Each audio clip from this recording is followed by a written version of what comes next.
It was also stated that he committed suicide in 1978. This cannot be validated by any source, and I believe that several so-called facts in the book are really disinformation. However, I can assure you that Alternative 3 is real. I firmly believe that this disinformation is a result of pressure put upon the authors and is meant to nullify the effect upon the populace of the British TV expose entitled Alternative 3. The headquarters of the international conspiracy is in Geneva, Switzerland. The ruling body is made up of representatives of the governments involved as well as the executive members of the group known as the Bilderbergers. Meetings are held by the policy committee when necessary on a nuclear submarine beneath the polar ice cap. The secrecy is such that this was the only method which could ensure that the meetings could not be bugged and is the only place where they discuss their most secret matters. I can say that the book is at least 70% true from my own knowledge and the knowledge of my sources. I believe that the disinformation was an attempt to compromise the British TV expose with information which could be proven false, just as the Eisenhower briefing document was released here in the United States under the contingency plan Majestic 12, and which can also be proven false. Since our interaction with the aliens began, we have come into possession of technology beyond our wildest dreams. A craft named Aurora exists at Area 51, which makes regular trips into space. It is a one-stage ship called a TAV, or Trans-Atmospheric Vehicle. And it can take off from the ground using a 7-mile runway, go into high orbit, return on its own power, and land on the same runway. We currently have and fly atomic-powered alien craft at Area S4 in Nevada. Our pilots have made interplanetary voyages in these craft and have been to the Moon, Mars, and other planets aboard these craft. There's a group of pilots at the base who wear a patch, which has a little alien peeking over the bottom. It has, I think, 3 or 4 letters at the top, and I forget what they are, but John Lear knows what they are. There is a picture of Saturn and a picture of Mars in the photograph. And in the background there are 7 stars which are strangely shaped just like the stars in the Pleiades group. What that means, I don't know. We have been lied to about the true nature of the Moon, the planets Mars and Venus, and the real state of technology that we possess today at this very moment. There are areas on the Moon where plant life grows and even changes color with the seasons. And this seasonal effect is because the Moon does not, as claimed, always present the exact same side to the Earth or the Sun. There is an area that wobbles in and out of darkness on a seasonal basis, and it is near this area that the plant life grows. The Moon does have a few man-made lakes and ponds upon its surface, and clouds have been observed and filmed in its atmosphere. How many of you remember the period of time, several years, when almost every reported alien craft that was reported landed was on or near water and appeared to be pumping water into the craft? How many of you remember that? Quite a few. The water went to the Moon, ladies and gentlemen, to change the Moon. And it is working.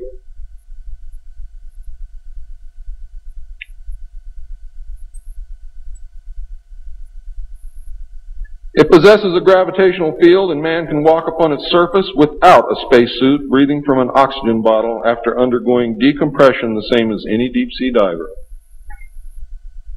Ladies and gentlemen, if you can come from 1,200 feet underwater to the surface through decompression, you can go from the surface to 1 atmosphere of vacuum.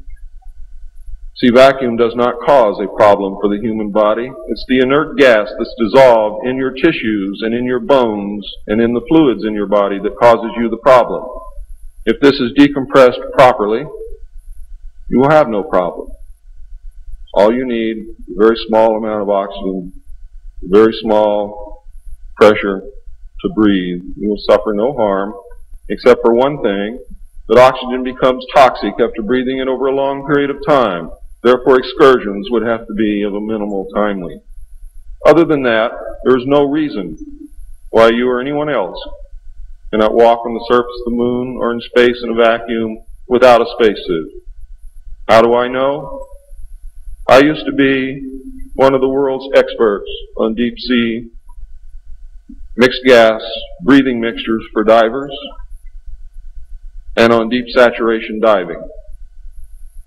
when I was the head of the Department of the Mixed Gas Deep Saturation Diving Division of the College of Oceaneering.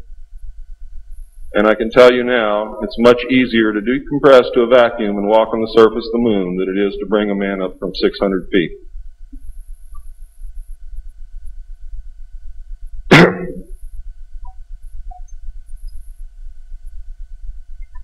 I have seen the photographs, and some of them were actually published in a book called We Discovered Alien Bases on the Moon by Fred Steckling. However, all the photographs are not there, but there are some very good ones. I would advise you to buy the book. I would advise you to look at the photographs, get the NASA number, and send for them.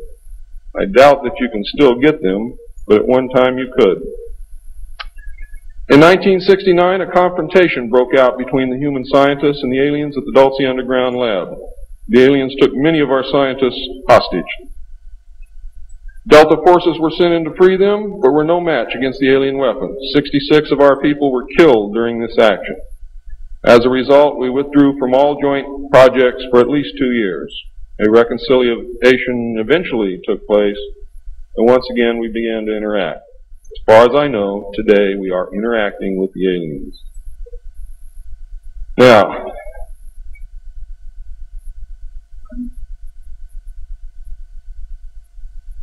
I'm gone past my limit. I'm not going to infringe upon the other speakers. The text of my speech will be on sale outside. I only have one message to give you. I don't care what you think of me. I don't care what you call me. I do care what you do with this information because it is important to our survival as a species. It's important to our planet. It is important for the world. What happens to me is of no consequence, and I knew that when I started this. And over the last 17 years, I knew that someday I was going to have to get up and say this, whether I wanted to or not, whether I was afraid or not. Now I am here, and now it is done. And I feel an overwhelming relief. You now have the information. You can laugh at it. You can throw it in the trash can. You can burn my house down if you want to. But I am telling you right now, your future, your children's future, your grandchildren's future depends upon what you do with this information. Your own government is selling your children drugs, and you don't seem to care. Your own government has given away the power of the people, and you don't seem to care. There is an apathy that is running rampant in this country that is deadly, whether or not there are aliens.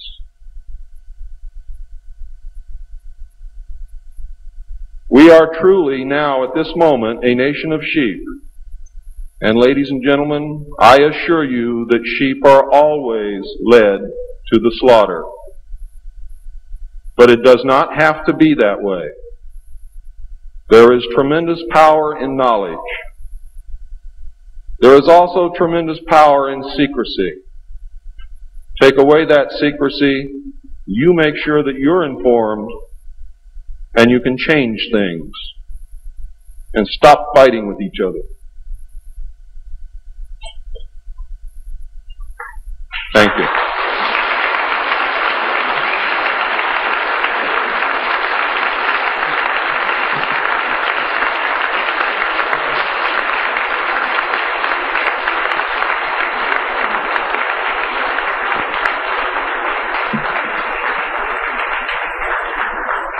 This time, ladies and gentlemen, I think a 5-minute break is in order. What do you think, John? It's been a long time. Please keep it to 5 minutes because we really are very limited on time.